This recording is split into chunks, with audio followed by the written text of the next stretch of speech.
How's it going, my friends? Welcome to Carpo's channel. This video will be, I always say that at the beginning. It's actually going to be a difficult one to actually title. Generally, I've steered away from the larger subjects, such as using the word government, okay? And I'd like to start off by defining some of the terms that I'm getting at here. Now, first off, this video is inspired by, years and years of research into where we're going as a species. Looking inside myself, looking inside the species of humans and asking, where did we go wrong and how do we make these mistakes? But more importantly, how do we keep from making them again? And, in the past, thousands of years in the past, let's say, before modern technology, if you made a mistake and your civilization collapsed, well, the remaining people would start a new society or move to another location and it would start again.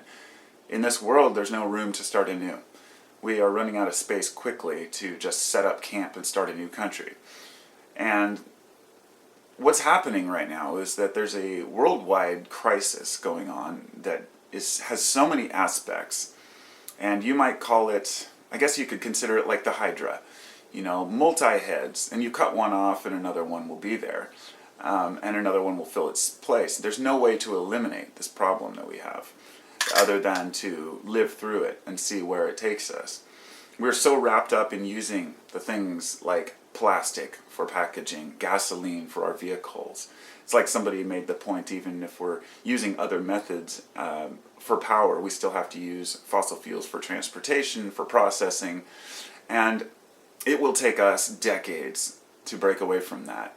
Now, if we had seen and realized where we were going, at least in the industrial nations, which we did at a point, if we were able to actually sit in a group and say, all right, where are we going to go as a world? How do we get off of this dependency on fossil fuels? But there's always been so much money behind fossil fuels that there's no way to fight it.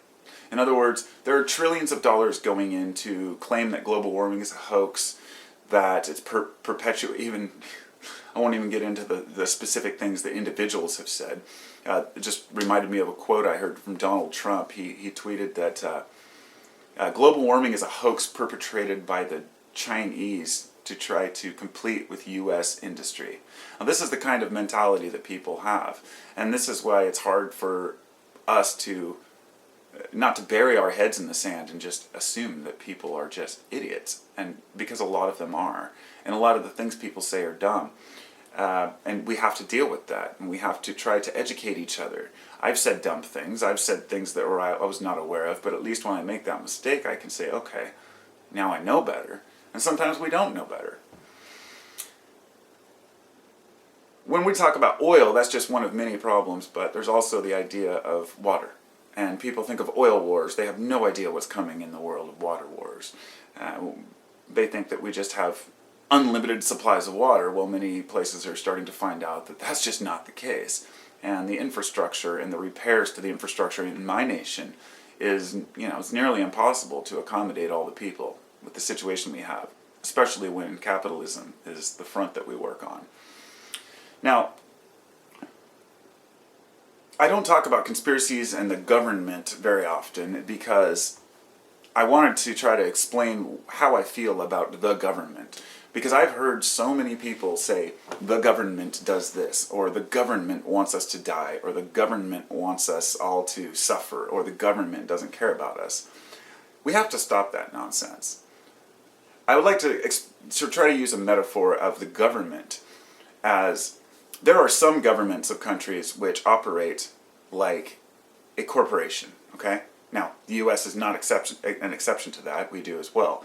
But there are two different types of, say, corporations. There are the standard corporation where all the board members and shareholders and everybody's tied in together and they're all operated from the same top-down type, pyramid. And then there are what we call franchises. Now, a franchise of a company, they may just use the company's name, but never have any direct association with the company that they are using the name of. other than following a couple basic rules and regulations. This is what the US government is. It's several franchises, okay? So if we take the Department of Defense, and then we take the DEA, and then we take the, you just take any three government groups. Some of them may be tied in together, right?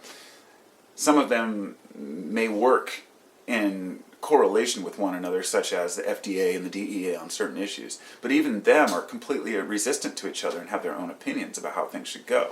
There's a constant conflict going between government agencies that people don't realize. And I'd like to point this out because so many people think that all the government agencies are out to get them, when in fact many of them are actually